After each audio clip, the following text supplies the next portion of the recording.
Abonnez-vous à la chaîne pour voir les dernières vidéos.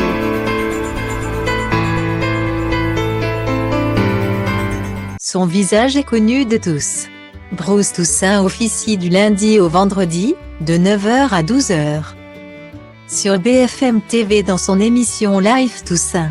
Une émission matinale pour le grand brun qui peut compter sur le soutien de sa femme Catherine Fruchon, qui connaît bien le métier.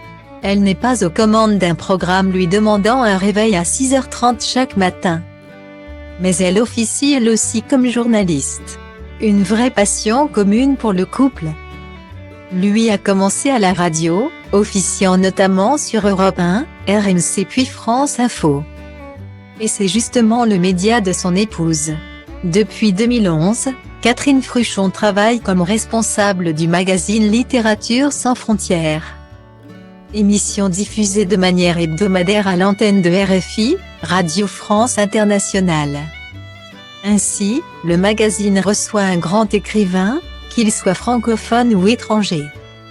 Ce n'est pas tout, au programme, des reportages, des témoignages, des coups de cœur et une vue globale sur les livres sortis à travers le monde.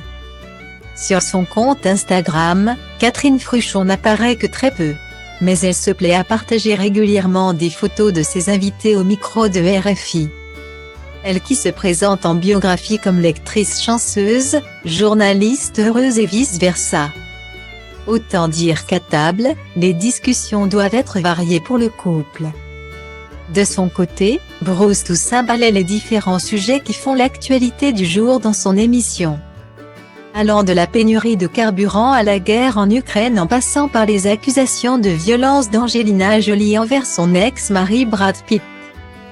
Très ouvert en plateau, il tient toutefois à préserver sa vie privée. En effet, le journaliste n'évoque quasiment jamais sa vie de famille. Et pourtant, il est l'heureux papa de 2 enfants, Noé et Lola.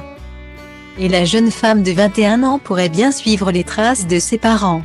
Elle s'y intéresse beaucoup. Elle suit des cours dans une école de journalisme, comme ça on est vraiment dans le genre de cliché complet.